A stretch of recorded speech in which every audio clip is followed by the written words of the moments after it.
This is Joe Biden returning from his beach house in Delaware for yet another vacation. Kamala Harris wasn't that much better. She carved out 1 minute and 20 seconds to talk about the devastation there. She did it right before her rally in Nevada and on her way to a fundraiser in San Francisco. Let's get to, the devastation in Southwest North Carolina. Absolutely horrible scenes there, and in Tennessee, and in Georgia, and in parts of Virginia as well. Just a horrible, horrible devastation. Obviously, everybody there is in our prayers. It's just horrendous, not only to see, but then to think of the basic infrastructure of those towns being crippled. And you see these reports, I haven't heard from my grandparents in 3 days. And of course, you immediately think the worst, but understand something. We are so used to be able to pick up a supercomputer in our pocket, push a button, and then have a video call with somebody. That's relatively new. And when you lose power, you lose cell towers, you lose Wi-Fi, you can't do that anymore. So just because we can't contact somebody in North Carolina, that doesn't mean the worst. And of course, we're praying and hoping for the best. That said, listen, when something like this happens, especially in the middle of a presidential campaign, it has an impact. It has an impact on the politics of it. As you look to see how your national leaders respond to situations like this, I remember in 2012 with Superstorm Sandy hitting New Jersey just weeks before the election, that impacted how Barack Obama reacted to it, and Mitt Romney. Of course, let's not forget how Hurricane Katrina was used as a weapon against Republicans when George W. Bush was the president. We know they tried to use Hurricane Maria against Donald Trump just 4 years ago. Joe Biden openly spoke about the fact that he and the Democrats were trying to put a wedge between Florida voters and especially Puerto Rican voters who had left Puerto Rico because of the devastation to move to Florida. You remember that? And they said, absolutely, we're going to use Hurricane Maria against Donald Trump. So listen, I hate to say it, but it's fair game. How a leader responds at these times of crisis is absolutely fair game for a presidential election. So let's start with our current president. Oh, yeah. Just for a second there, I completely forgot. Joe Biden is our president. Woo. All right. Well, he was asked about the FEMA response down there in North Carolina. Let's see what he had to say. Yes, it's tragic. As a matter of fact, we're trying to get the exact number. My FEMA advisor is on the ground in Florida right now. There's a distinction between the numbers that FEMA's used and the ones that are used by the locals. So it really is amazing. You saw the photographs. It's stunning. It's unbelievable. It really is. Such a wide area. And we've given them all everything that we have. We're on the ground ahead of time, so we're working hard.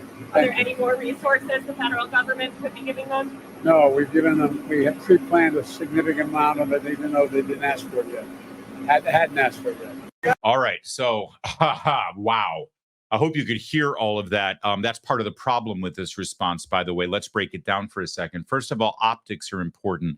This is Joe Biden returning from his beach house in Delaware for yet another vacation, making his way onto Air Force One. He didn't actually prepare remarks and give a press briefing or even prepared statement at his home, where it was a controlled environment. He could read his statement, giving support and federal government emergency assistance for the people in this area, in that controlled environment before the cameras. No, he didn't do anything prepared. And he didn't read a written statement. He's answering questions underneath the roaring jet engine of Air Force One, so you can barely hear him, and just responding to questions from reporters. That makes it sound like, oh, yeah, I guess there is something going on down there. Well, sure, I'll answer your question about it. Like it's an afterthought, like it's not really a priority, like he's not really on the job, right? All right, that's number one. Number two, you just heard it, and hopefully it's being played all over the media right now. This last question from a reporter that says, is there anything more you can do for the people on the ground there? Any more assistance the government can give them?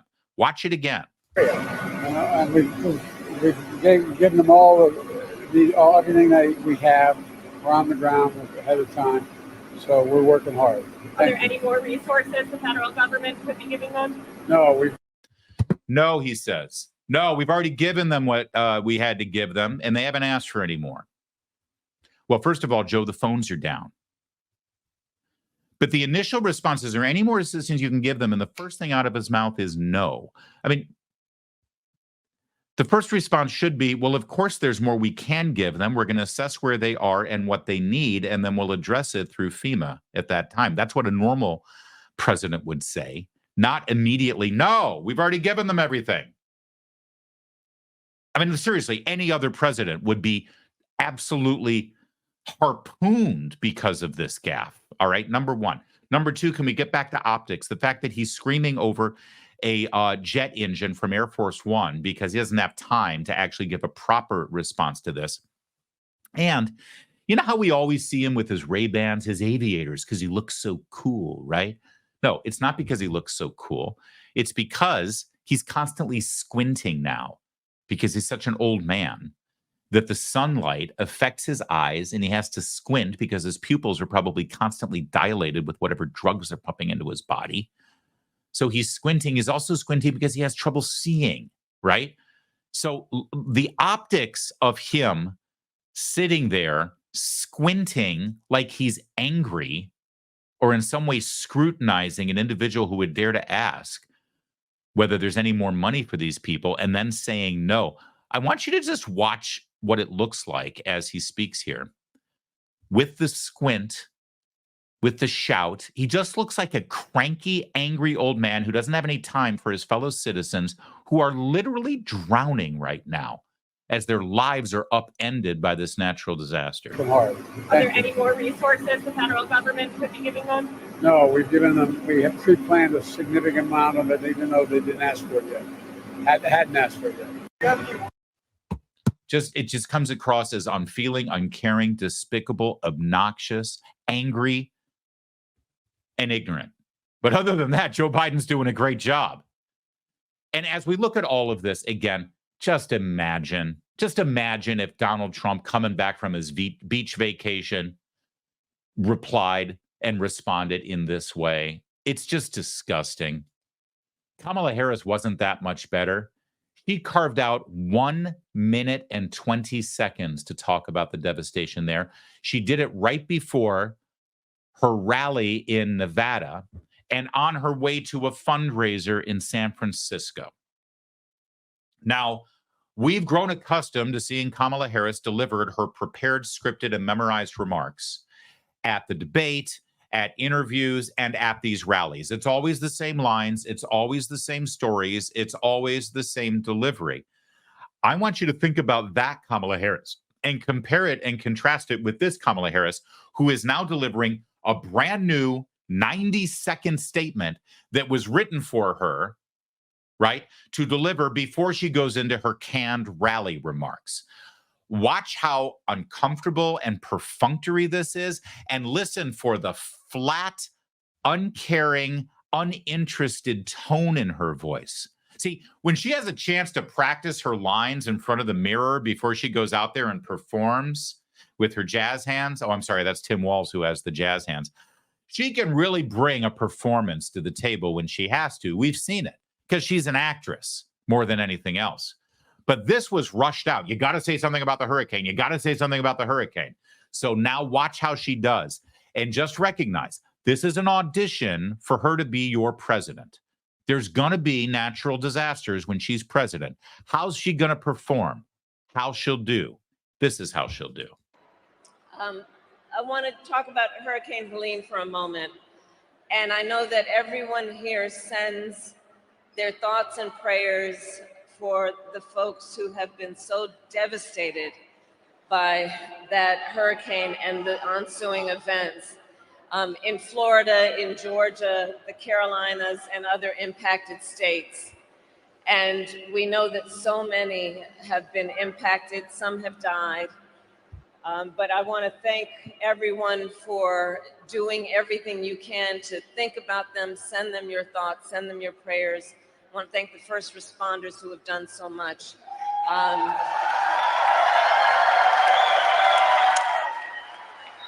we will stand with these communities for as long as it takes to make sure that they are able to recover and rebuild. Earlier today, I received an operational briefing from FEMA Director Criswell. More than 3,300 federal personnel have been mobilized. We are deploying food, water, and generators and working to restore water and power.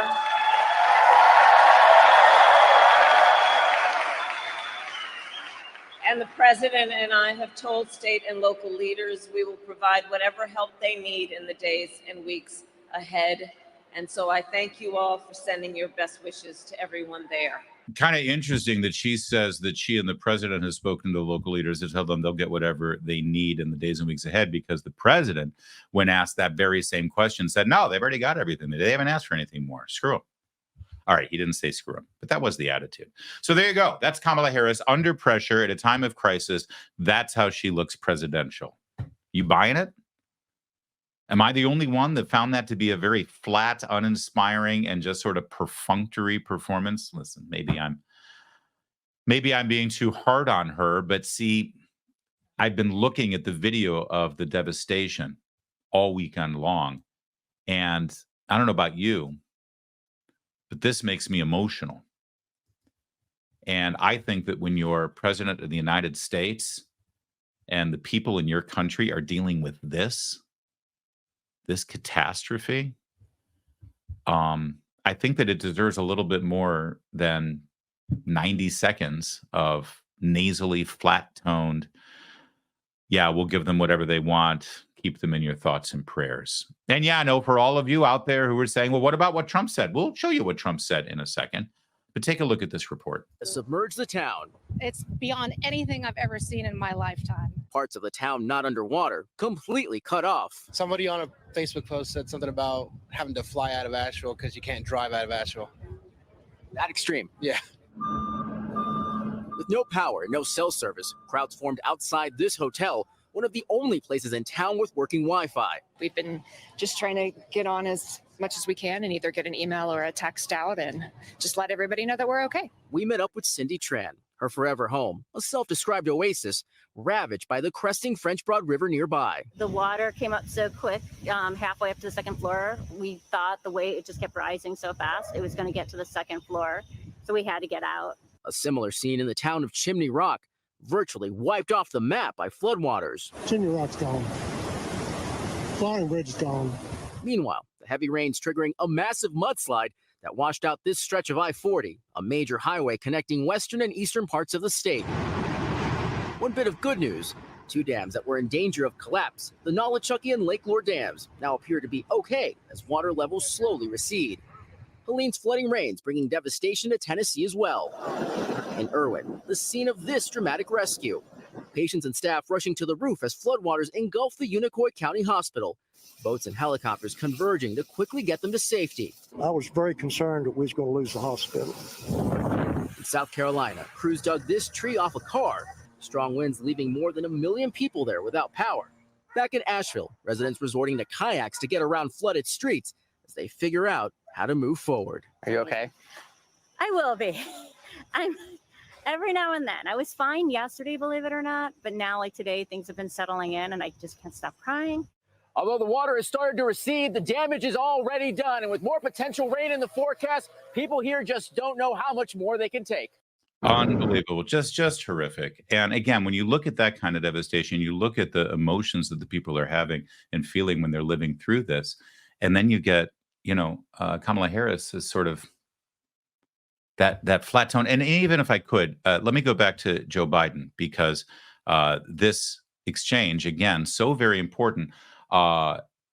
Imagine if somebody stopped him at Air Force One like this and said, we're seeing some issues with the Ukraine war effort against Russia.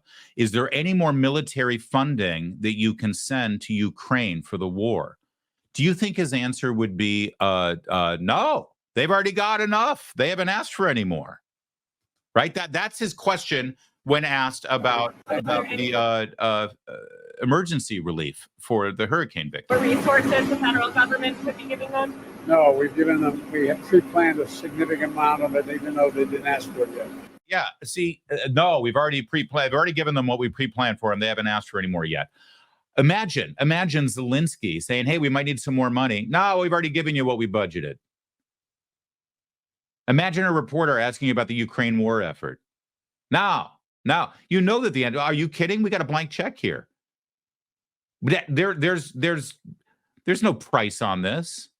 We must win at all costs. How many times have we heard that from this administration? Ukraine must win at all costs. At whose cost? At our cost. It's all about priorities. I told you we're going to show you what Donald Trump said. First, we'll show you at a rally. This is what the Kamala Harris propaganda account said he said. Trump to Hurricane Helene victims, you'll be okay. Is that what he said? Well, here's a truncated, deceptively edited clip of what Trump said accompanying this tweet. Alabama and all of the other states who have been really hit hard by that very large hurricane. That was that big one, a very large hurricane this week. We're with you all the way, and if we were there, we'd be helping you, and you'll be okay. Well, he did say you'll be okay, but is that all he said? He also said that we would like to be there with you, helping you out, and also you notice that this clip began with him saying Alabama. Alabama and all of the other states who have. That seems weird, right? Well, if it seems weird to you, it's because it's wrong. Again, I'll remind you, this is what they tweeted, but here's the full clip, and it's got a little bit more context and a little bit more, well, you'll see.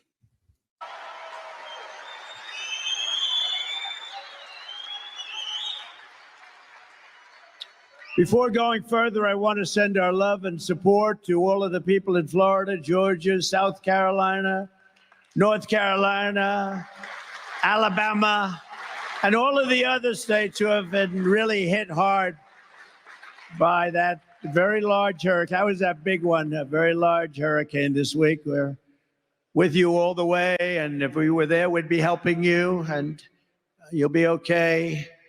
39 days from now, we're... All right. So I know it's shocking to see that the Kamala Harris campaign would lie about Donald Trump's remarks. He did also just a few moments ago put out this tweet. We're heading to Valdosta, Georgia. That's where he's going today in order to pay my respects and bring lots of relief material, including fuel, equipment, water, and other things to the state.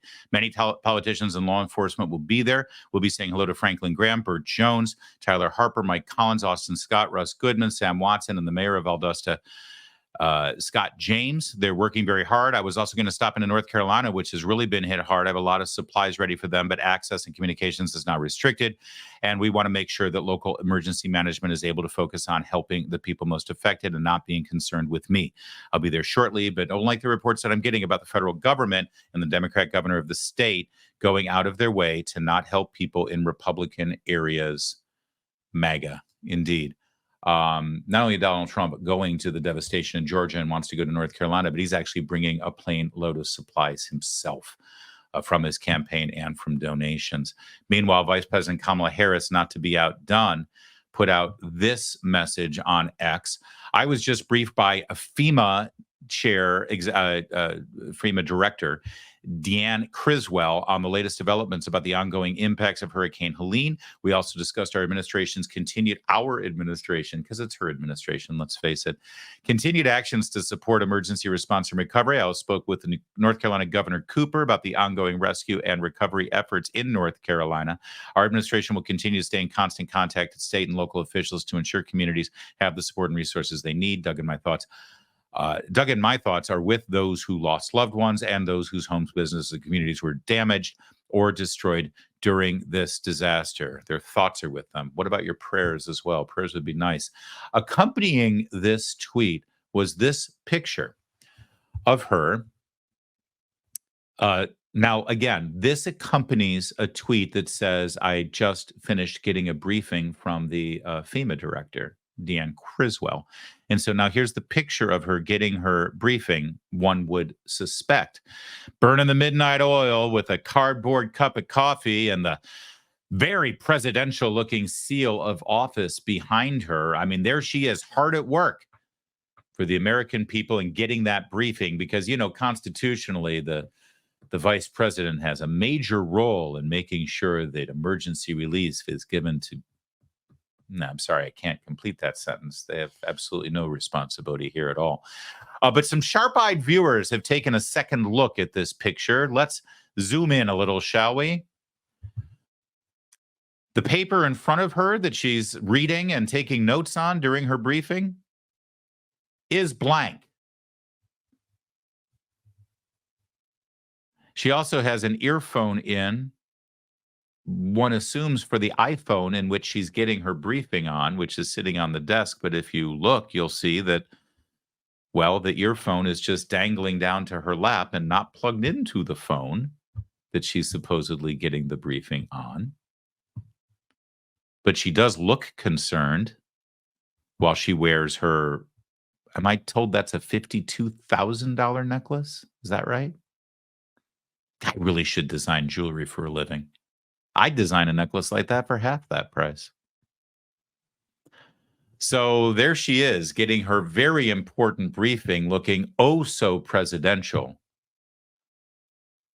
where her earbud is not actually plugged into the phone with which she's using to get her briefing. Or she's got a second phone on her lap. I'm sure that's what it is. Or she's listening to a podcast. The Larry podcast on Town Hall Media. I'm sure she's listening. That's it. I'm sure that's it. Sorry for injecting politics into a national disaster, but I'm sorry. We've learned the lessons over the last several presidential elections. This is what happens. As I said, from Barack Obama getting that bear hug from Chris Christie during Superstorm Sandy, when Mitt Romney was criticized for handing out supplies at a Red Cross depot in Ohio, to Joe Biden using Hurricane Maria as a weapon against Donald Trump, and of course, the Katrina response.